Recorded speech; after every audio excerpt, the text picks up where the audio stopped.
তোমাদের নাম বলো। মহুয়া সরকার। রনি মিস্ত্রি। তুমি কি হাজবেন্ড হও? হ্যাঁ। আচ্ছা, মহুয়া। কি হয়েছিল সেদিন? 26 তারিখ, 26 তারিখে আগস্ট, তাই না? 26শে আগস্ট ওর ডেলিভারি ডেট ছিল।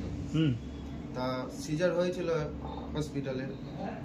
তা সিজার হওয়ার কিছুক্ষণ পর আমরা জানতে পারি যে ওর পেটের ভিতরে ব্লাড জমে গেছে, মানে ব্লিডিং এত হয়েছে যে পেটের ভিতরে ব্লাড জমে গেছে, যেখানে যেখানে মানে লিকেজ হওয়ার জায়গা ছিল সেখান থেকে বেরিয়ে গেছে। তারপরে ডাক্তারবাবুরা বুঝতে পারার পর আমাদের বলেছে যে পেশেন্ট এখানে রাখা যাবে না, অন্য হসপিটালে রেফার করতে হবে।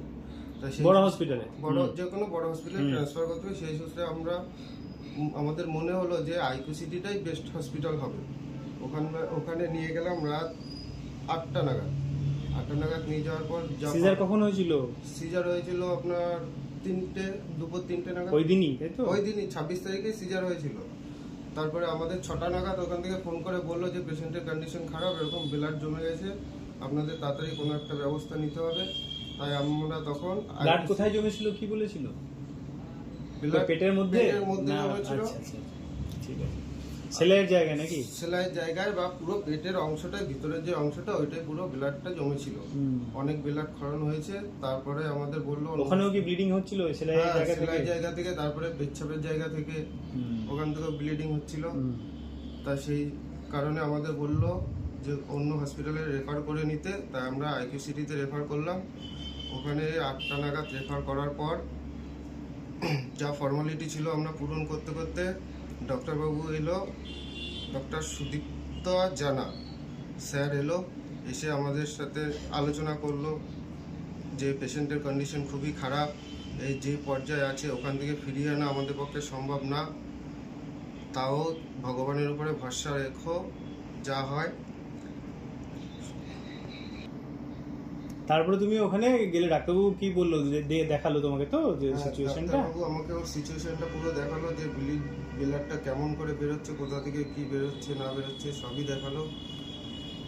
যখন আমরা ওকে ভর্তি করলাম আইকিউ সিটিতে, তখন ওর হার্ট রেট চলছে 140। ডাক্তারবাবু সেটাও বললো যে হার্ট রেটটা খুব বেড়ে গেছে ওনার, পেশেন্টকে আমরা রিকভারি করতে পারবো কিনা এখনো বলতে পারছি না। তাও চেষ্টা করব আমরা, যতটা আমাদের সাধ্য মতন চেষ্টা করব।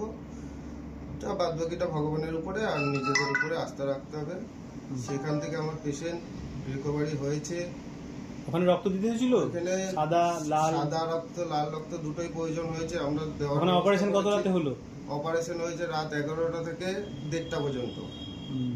তারপরে ওকে ভেন্টিলেটরে দিয়ে আইসিইউতে রাখা হলো। পেশেন্টের ডাক্তারবাবু বলেই দিয়েছিল 48 ঘন্টার আগে সেন্স নাও আসতে পারে পেশেন্টের যে কন্ডিশন ছিল।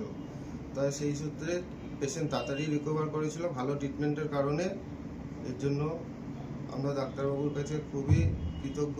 তোমার পেশেন্ট এখন কেমন আছে? পেশেন্ট এখন সুস্থ আছে। পেশেন্ট বলো। ভালো আছি।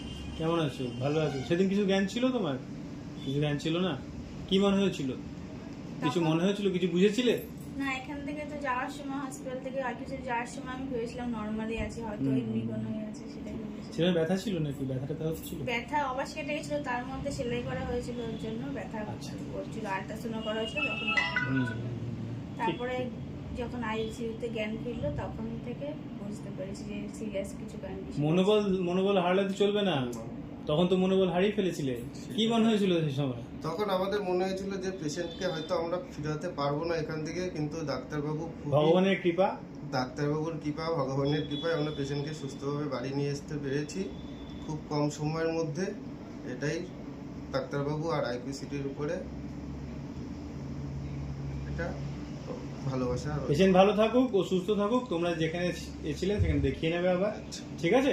আর আপনার কাছেও থাকতে চাইছি। ঠিক আছে, ভালো থেকো, ঠিক আছে।